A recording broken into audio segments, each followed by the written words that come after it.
Parce que c'est notre histoire à toutes. Parce que nous sommes toutes capables de nous réaliser pleinement. L'être extraordinaire dans l'ordinaire est un podcast qui recueille la parole des femmes à la vie ordinaire comme vous et moi. Elles partagent avec nous leur parcours et ainsi nous rappellent à quel point chaque vie est extraordinaire. L'être extraordinaire dans l'ordinaire, épisode 2.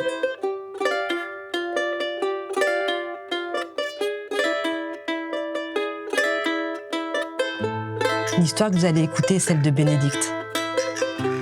Son récit de vie m'a fait penser aux écrits de Jan Shinoba Bolen, psychiatre américaine qui a développé un travail sur la psychologie analytique des archétypes. Ce concept psychologique, développé par Jung, propose l'idée selon laquelle, dans l'inconscient collectif, nous aurions hérité, à travers le temps et l'espace, d'un système de pensée universel. À travers ses écrits, Jan Shinoba Bolen émet l'idée qu'individuellement, nous aurions actifs en nous, entre autres, les 8 modèles de déesses majeures de la mythologie grecque. Ces derniers deviendraient actifs à certains moments de notre vie, qu'elle nomme révélations, pour répondre à nos attentes. Le témoignage de Bénédicte, c'est un peu tout ça.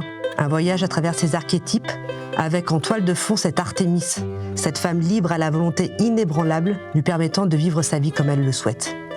Bénédicte a aujourd'hui 53 ans et est directrice d'une association qui développe et accompagne des projets artistiques.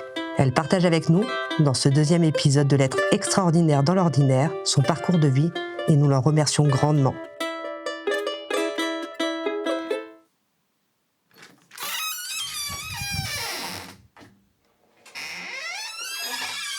La caractéristique chez nous, c'est la porte d'entrée. C'est la porte d'entrée. Enfin, la porte d'entrée du garage. Et c'est notre sonnette. Tout le monde dit, mais c'est insupportable, mais de l'huile. Donc ça rentre et t'entends, il y a quelqu'un, tu vois. Je pense que j'ai eu une enfance de rêve, avec des parents très bienveillants. Moi, j'avais un souci jeune qui a été dur avec l'extérieur, en dehors de ma famille. C'est que j'avais un gros strabisme. Et jusqu'à 12 ans, ça a été vraiment dur. On s'est beaucoup moqué de moi, etc. Mais à l'intérieur de ma famille, moi, j'avais de la toute-puissance. C'est là où je dis j'ai une enfance de rêve, où on m'a laissé être ce que je voulais, avoir la personnalité que je voulais, on a respecté ce que j'étais. Et donc, j'avais une sorte de... petite, je croyais que je pouvais sauver le monde et que je pouvais aider plein de gens. Quand je suis partie de la maison, c'est là que j'ai découvert que, en fait, j'étais plus du tout aussi à l'aise et sûre de moi sans le cadre de ma famille. Donc là ont commencé les doutes, le manque de confiance, etc. Où j'ai mis beaucoup de temps et je pense que c'est pour ça que j'ai fait pas mal d'études différentes, mais j'ai rien finalisé pour finir mère au foyer où je pense que c'était mon lieu de sécurité, la famille. Et j'ai recréé une famille, pas des moindres parce qu'il y a eu 4 enfants, mais je pense que c'est vraiment ça qui me sécurisait dans la vie. Puis au fur et à mesure des années, j'ai appris à travailler et à être plus à l'aise avec l'extérieur. Chez moi, je pouvais être ce que je voulais et j'étais apprécié parce que j'étais, quoi. Ma mère était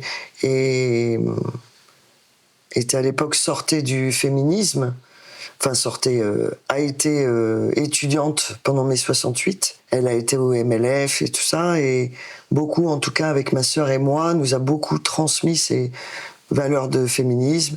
C'est là où je dis la bienveillance qu'on avait. On avait le droit, chez nous. C'est pas parce qu'on était des filles qu'on pouvait pas avoir tous les rêves qu'on voulait et la place qu'on voulait. Donc elle nous a beaucoup transmis ça. Et moi, j'ai toujours mis ma mère sur un piédestal en me disant que ma mère a fait un travail de dingue en tant que femme. Elle nous a accompagnés énormément, nous a donné tout le sac à dos qu'il fallait pour affronter la vie et être bien. Et je la mettais sur un piédestal et c'est plus par rapport à ma mère de pas la décevoir et d'être assez féministe et femme forte. Elle n'arrêtait pas de nous dire les filles, il faut que vous soyez autonomes dans la vie, il faut que vous ayez un boulot, votre propre compte en banque, qui étaient des discours de l'époque, parce que c'est ce qui manquait. Et ça, je m'en suis rendu compte quand j'ai décidé d'arrêter mes études, pour élever mes enfants. J'ai eu un an un peu où j'étais pas bien du tout, en me disant je vais décevoir ma mère, je vais être rien parce que je n'ai pas réussi à avoir un métier, un travail, mon propre salaire, et j'ai décidé d'élever mes enfants. Et je me dis ma mère va être très déçue. Et j'ai mis un an jusqu'à ce que ma mère, une fois en discutant, elle me dit je trouve que tu as fait un choix très courageux, parce que c'est vraiment toi qui as voulu, et c'est un choix personnel, et tu n'as pas suivi ce qu'il faut faire dans la vie, tu as fait en fonction de toi, et c'est très beau de vouloir élever ses enfants. Donc là, je suis tombée des nues en me disant « Ah, mais ça, incroyable !» Alors que ça fait un an que je me triture en me disant que ma mère va être déçue parce que je suis pas une bonne féministe à vouloir s'arrêter. Et c'est là que j'ai compris que qu'est-ce que le féminisme, et c'est ça qu'elle m'a transmis, ma mère, c'est d'avoir la possibilité d'être la femme qu'on veut. Et qu'on n'a pas de pression sociale de faire des choses qu'on n'a pas décidées. Parce qu'il faut être comme ci, parce qu'il faut être comme ça. C'est ça ma chance dans ma vie. Je pense que je suis toujours arrivé à faire les choses que j'avais envie. Et aujourd'hui, avec le recul, je comprends que c'est là où j'ai été... je pense j'ai défendu les droits de la femme. C'est que je me suis jamais forcée à avoir un boulot parce qu'il fallait avoir un boulot, à devoir être comme ça, comme une femme au foyer, à tenir sa maison. Moi, ma maison a toujours été un bordel sans nom. On fait quand même beaucoup de choses qu'on n'a pas envie de faire quand on est mère en foyer, mais c'était faire à manger. Mais moi, d'élever mes enfants, de partager des choses avec mes enfants, c'était du régal, et je me voyais, et puis je les ai amenés partout. Du coup, tu disais que tu as rencontré Alex au lycée. Vous êtes rencontrés où? La première fois, on s'est rencontrés à l'aumônerie. Voilà, à Descamps. L'aumônerie du collège et du lycée organisait des camps l'été, et on s'est retrouvés, il avait un an moins que moi, on s'est retrouvés à un camp en seconde. Je me suis dit qui est ce petit faux rebelle. Et puis j'ai redoublé ma première, et là on s'est retrouvés dans la même classe avec un autre ami à moi, j'étais avec lui depuis la 6e. On se suivait, et on est devenus les 3 potes les plus inséparables. En terminale, on s'est mis ensemble. Et on est restés ensemble jusqu'à maintenant. Donc là, on a 35 ans, je crois, à peu près, de vie commune. Je pense que j'avais vraiment, moi, cette envie de famille. C'était évident. J'avais dit depuis le début, je ne sais pas, je veux beaucoup d'enfants. Et je m'étais toujours dit, on verra au fur et à mesure. On se dit pas qu'on fait plein d'enfants quand les conditions n'y sont pas. Donc j'avais ça depuis longtemps, d'avoir l'envie d'avoir une grande famille. Et puis ça a été vraiment pour moi, vu qu'avec Alex on s'est mis ensemble en terminale, à 24 ans, j'avais déjà 6 ans de vie commune avec lui. Et donc pour moi ça paraissait évident que c'était la suite de notre relation. On était étudiants dans la même ville, on se voyait tous les jours, il venait souvent, moi j'avais un appart, lui il était en cité U. Donc il venait souvent chez moi, donc on avait déjà une vie en commun, quoi. Et moi, ça a été quelque chose de, là, notre relation, il faut qu'elle passe à autre chose. Il faut qu'elle évolue. Lui, je pense qu'il n'était pas du tout prêt. Donc c'est arrivé pour lui, je pense, un peu forcé. Alors que moi, j'étais vraiment en attente de ça. Donc l'année où il a fini ses études, il est parti à l'armée, il a fait l'armée. Et là, je lui ai dit, mais moi, ça fait longtemps que je prends la pilule. On dit que quand on arrête pour avoir un enfant, ça peut se mettre longtemps, au moins 6 mois, 1 an avant de se réguler normalement et du coup de tomber enceinte. Donc j'arrête maintenant. Il dit, t'es sûr et tout ça. Mais le mois d'après, j'étais enceinte. Et je me souviens, je travaillais chez un architecte à Montpellier. Lui, il était à Lyon. Et je l'appelle et je lui dis, Alex, je suis enceinte, ça arrive beaucoup plus tôt que prévu. Il avait l'impression d'être encore un enfant, jeune, insouciant, etc. Donc aujourd'hui, il dit j'aurais jamais fait tous ces enfants, j'aurais jamais eu, et je te remercie grandement de m'avoir poussé. Donc je me dis c'est une bonne chose, mais je l'ai un peu poussé au début, oui. J'ai pris beaucoup en charge les enfants, mais parce que c'était ma volonté à moi, au départ, de les avoir aussi jeunes. Sur l'organisation de la vie de famille, on discutait beaucoup de la répartition des tâches. Il en faisait quand même beaucoup moins que moi. Je me disais, ben voilà, ça fait partie de mon boulot. Mais ce qu'on voit avec le temps, ou avec aujourd'hui tous les discours qui s'ouvrent et des mécanismes qui sont un peu mis à plat, j'ai quand même eu la responsabilité de la famille. Ça veut dire que lui faisait des choses, mais que le jour où il disait ben non, ça j'ai pas envie, ou ça, c'est moi qui derrière assumais. Donc j'avais la responsabilité de la famille. Et c'est là où c'était pas encore assez équilibré. Je ne prenais pas autant de liberté que lui, c'est sûr. Mais ça, c'est... La déconstruction peut être longue. Et je vois que c'est que là, depuis quelques années, que je réalise tout ça. Pour moi, j'avais quand même un espace de liberté. Je pouvais dire les choses que je voulais. J'arrivais toujours à mettre en place les choses que je voulais faire. Et les choses que je voulais faire, par contre, je les faisais souvent avec mes 4 enfants sous le bras. Mais moi, ça me dérangeait pas. Enfin, je préférais faire les choses que je voulais avec mes enfants que pas les faire.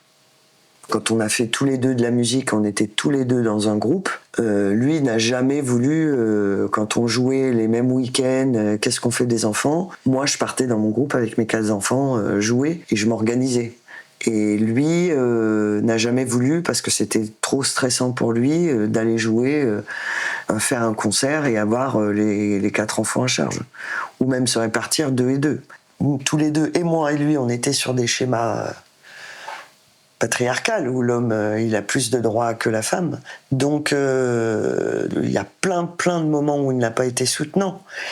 Et quand ça devenait trop lourd pour moi, cette reconnaissance que j'avais pas, ou la place que j'avais pas, voilà, ça a été beaucoup de moments de discussion.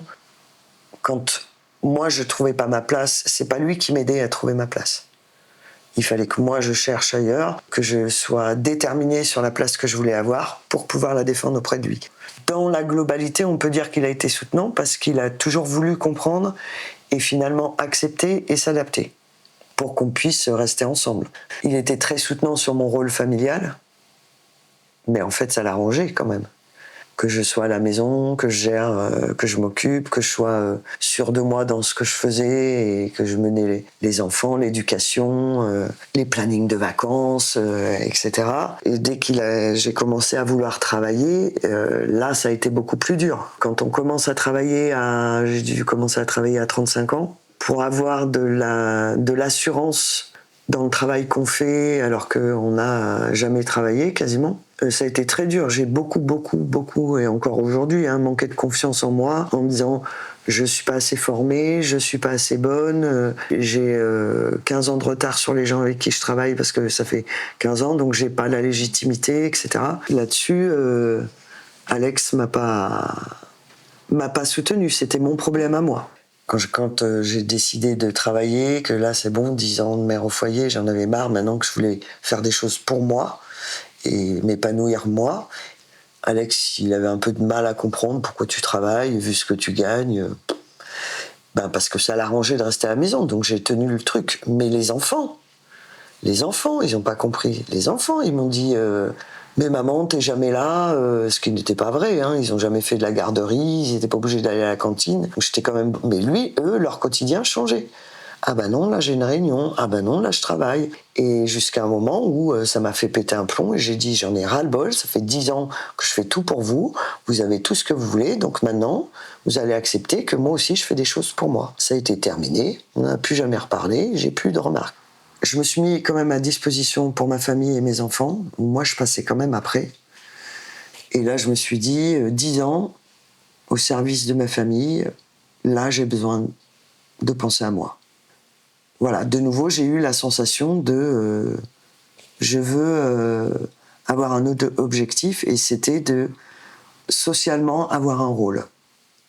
Aujourd'hui, on voit des façons de faire différentes, mais à l'époque, à part travailler, c'était dur. On peut être bénévole dans une association et dire je sers à quelque chose. Ça, j'étais tout à fait consciente.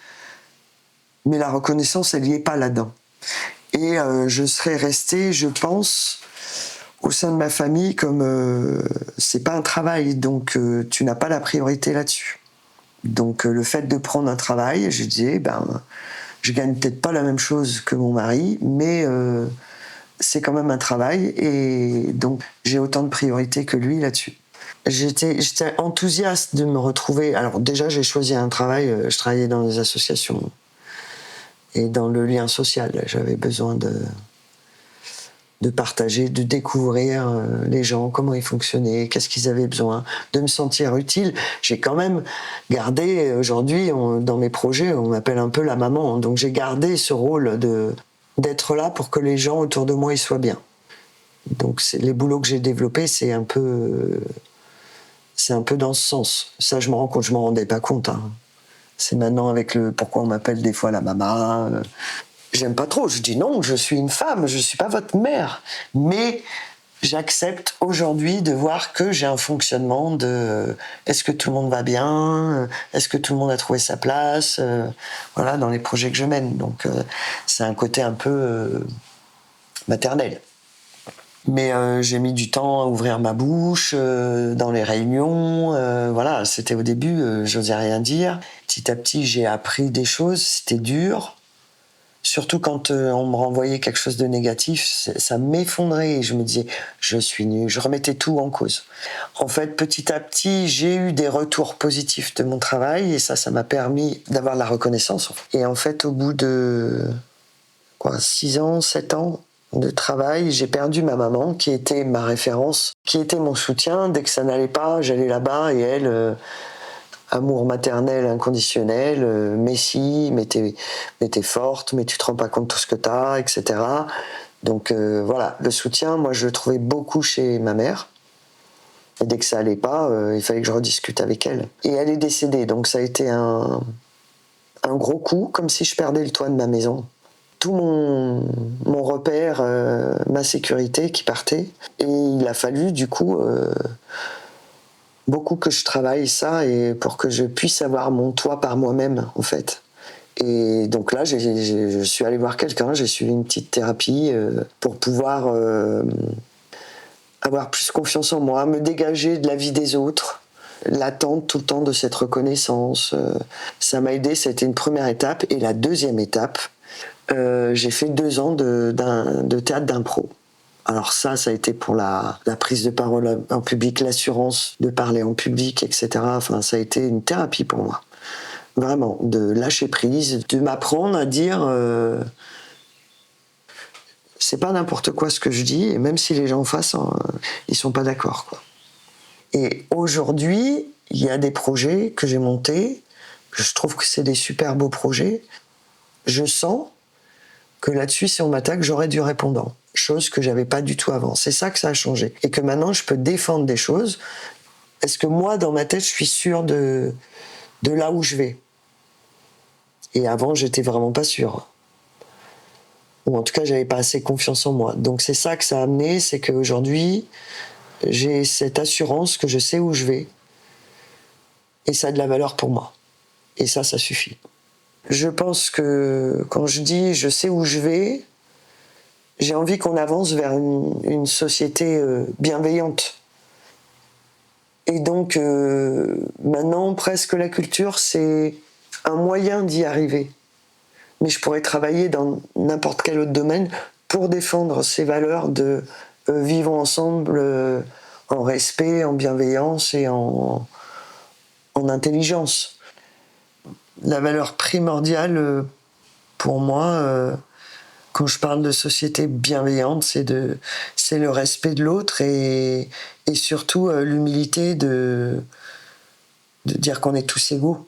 J'ai vraiment du mal avec les privilèges, malgré que j'ai quand même une vie de privilégié. En tout cas, je suis très sensible à des gens, c'est ce qui me reste peut-être de mon enfance où je pensais réparer tout le monde. Quand on voit des malheurs, des guerres, etc., moi je pense tout de suite à chaque personne en disant si je vivais ça, mais quelle injustice! Et qui a le droit de décider et de m'imposer de manque de liberté, etc., Et je trouve que c'est d'une injustice totale, directe. Je sens directement ça et ça me révolte. Et l'autre valeur que j'ai, c'est que j'adore la vie. Et elle peut être dure, etc. Mais la vie est magnifique quand même. Moi, ce qui me fait tenir et de ne pas être toujours au fond du trou en disant on est dans une société de merde, les gens ne se respectent pas, il y a des gens horribles. Non, c'est un fonctionnement de société qui nous amène à ça. Parce que chaque personne individuelle a quelque chose de lumineux dedans. Et on peut le voir dans chaque personne, arriver à trouver un petit truc qui fait que « Ah, mais c'est incroyable !» Il y a un côté, ils sont noirs, ils sont dépressifs et tout ça. Et d'un seul coup, ils font ça. Ah ben là, en fait, c'est là où elle est la vie. Moi, j'ai passé ma vie à avoir plein de moments comme ça de surprise en disant « Mais ça, c'est incroyable. Ça, c'est incroyable. » Et l'humain peut être incroyable, de beauté. Et moi, je m'accroche à ça.